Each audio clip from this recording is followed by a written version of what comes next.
Hello guys, last video में हमने classification of the section देखा था। अब हम design of compression member as a strut उस पर प्रॉब्लम नंबर 3 कर रहे हैं। तो ये हम डिज़ाइन करेंगे डबल एंगल डिसकंटिन्यूस स्टड को। तो हमने सिंगल एंगल डिज़ाइन कर लिया है, एक दो न्यूमेरिकल भी हमने उसके ऊपर करे डिज़ाइन वाले। सो ये डबल एंगल डिसकंटिन्यूस स्टड की डिज़ाइन है। सो यहाँ तक आई होप आपको क्लियर हो कैसे करनी है डिज़ाइन। सो प्रीटी सिंपल है, बहुत आसानी से हो जाएगी। तो देखते हैं what question says. Design a double angle discontinuous strut to carry a factor load 135 kN. The center to center length of the stud is 3 meter. The angles are placed back to back on opposite side of the gusset plate. Simple सा question दिया हुआ है design का कि 135 kN हमें factor load दिया हुआ है और जो स्पान है एक्चुअल में जो लेंथ है हमारी स्टड की वो 3 मीटर दी हुई है। सो और बैक टू बैक हमें डिज़ाइन करना है। हम बैक टू बैक का एक एनालिसिस पहले कर चुके हैं तो आपको याद होगा। तो सिमिलर काइंड ऑफ स्टेप्स है। तो चलो देखते हैं फर्स्ट में क्या है। गिवन क्वेश्चन में क्या है दिया हुआ है, हमें ये दिया हुआ है, हमने इसको चेंज कर लिया है न्यूटन में। उसके बाद में जो 3 मीटर लेंथ है वो 3000 mm कर लिए। अब आई थिंक आपको आइडिया लग गया होगा कि जो डबल एंगल जो स्टड डिसकंटिन्यूस स्टड होते हैं उसमें हम टेबल में से FCD की वैल्यू देखते हैं, राइट। सो यहाँ पर फर्स्ट में डिज़ाइन वाले स्टेप्स में हम क्या करते हैं, सबसे पहले हमें क्या अज्यूम करना पड़ता है, compressive stress, right, design compressive stress. So actual में हम क्या करेंगे, डिज़ाइन कंप्रेसिव स्ट्रेस अज्यूम करेंगे। सो let's go step number first, assume design compressive stress. Actual में ये स्ट्रेस है, FCD इज़ 75 N/mm²। अब देखो यहाँ पर मैंने 75 N/mm² अज्यूम करी है।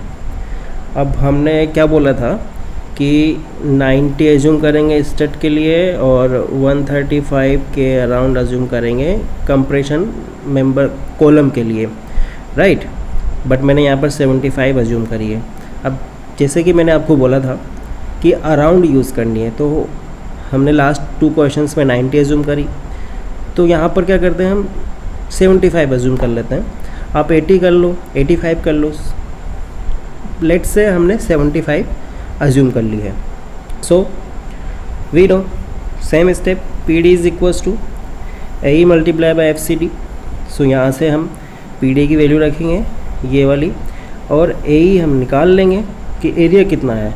तो कि एरिया से ही तो पता लगेगा हमें कि हमने कौन सा एंगल चूज़ करना है, राइट। सो 75 हमने जो अज्यूम किया है इसको इधर लाया है, तो AE जो आया है हमारे पास में 1800 mm²। That is the required area for the stud, right. तो हम टेबल में जाएंगे, स्टील टेबल में, और स्टील टेबल में देखेंगे कि कौन सा एरिया इसके अराउंड आ रहा है, थोड़ा सा ज़्यादा ले लेंगे, राइट। सो हमने क्या किया, सेकेंड स्टेप में गए, selection of angle from steel table. So let's try 2 ISA। अब मैंने 2 ISA 65, 65, 8 क्यों चूज़ करे हैं, चलो देख लेते हैं। देखो ये स्टील टेबल है, तो ये देखो ISA 65 और 65, ये जो हमने IS 65, 65 लिया है इसका 8 mm thickness, right.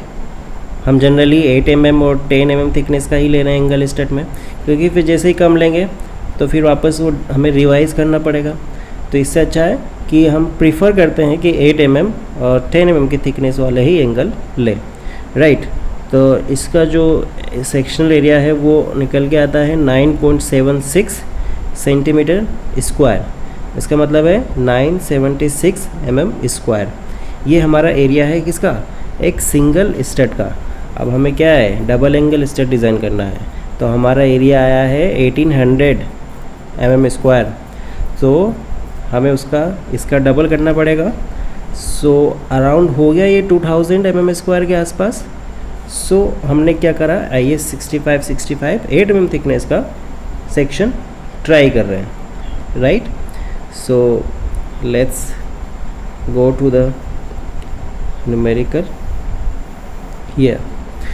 So radius of gyration, अब आप रेडियस ऑफ जायरेशन भी वहाँ से देख सकते हो, जैसा कि हम पहले पिछले क्वेश्चंस में देखते हुए आए हैं। Minimum of R axis and RYY, assuming thickness of gusset plate. अब जैसा कि आपको पहले से मालूम होगा, हमने क्वेश्चन किया था कि बीच वाली जो थिकनेस है उसको हम देखते हैं कि कितनी होगी, उसके अकॉर्डिंग ही हमारा इसका रेडियस ऑफ जायरेशन मिनिमम हम चूज़ करते हैं। अब जिन्होंने जो पिछला क्वेश्चन नहीं देखा है उसको जाके देखो, डबल एंगल स्ट्रेट एनालिसिस का, आपको क्लियरली समझ में आ जाएगा। और फिर जब आप अपने आप से करोगे इसको, यहाँ से देखोगे स्टील टेबल से, बिल्कुल ईजिली आपके माइंड में जाएगा।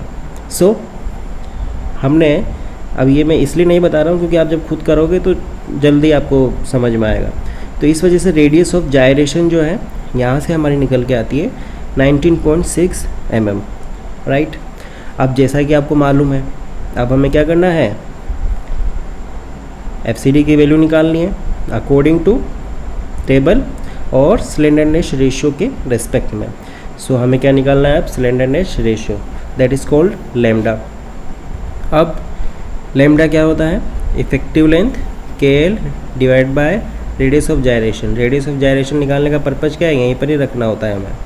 तो रेडियस ऑफ जायरेशन यहाँ पर रखी जो कि 19.6 mm है, और KL आपको ऑलरेडी मालूम है कि हम 0.85 के अराउंड अज्यूम करते हैं डबल एंगल स्ट्रेट के लिए, जो कि हम टेबल में देख चुके हैं पहले भी। सो KL जो है 0.85 L लिया, और L जो है हमारा 3000 है। जैसे हमने यहाँ पर वैल्यू रखी तो हमारी वैल्यू आती है लेमडा की 130.1। स्लेंडरनेस रेशियो हमारा आया 130.1।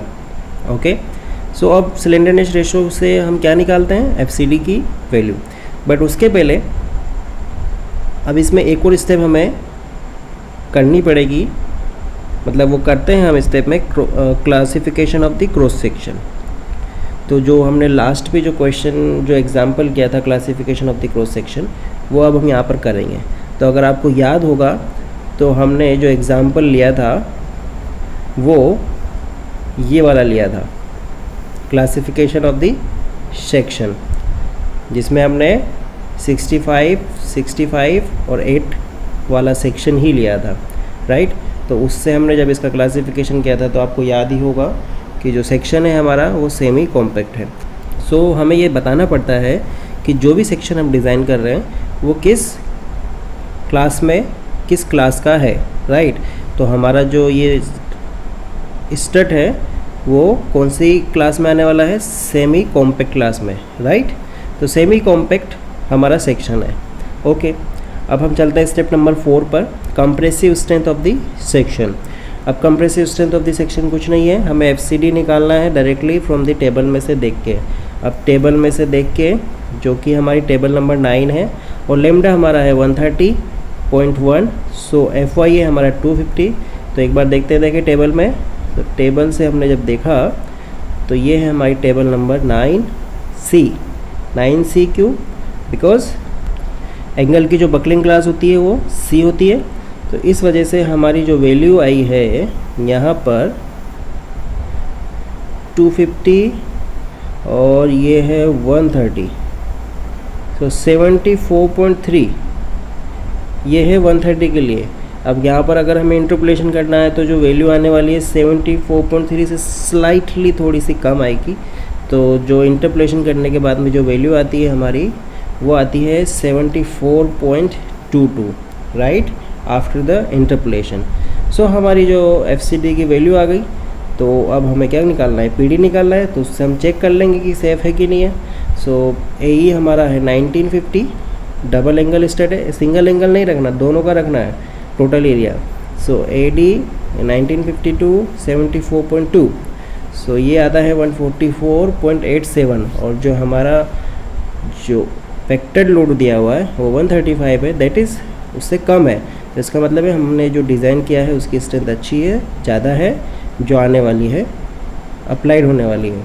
सो इस वजह से हैंस हमारा सेक्शन सेफ है। So provide 2 ISA 65 8 mm thickness back to back. ये हमारा हो गया double angle stud design. So इसी टाइप के क्वेश्चंस हैं डिज़ाइन के और एनालिसिस के। तो those are similar kind of question. अगर आपने डिज़ाइन वाला कर लिया तो इजीली आप एनालिसिस वाला अच्छे से कर पाओगे। सो ये हमारे थे कंप्रेशन मेंबर के फर्स्ट पार्ट, जिसमें हमने स्टड डिज़ाइन किया। अब हम कॉलम डिज़ाइन करेंगे।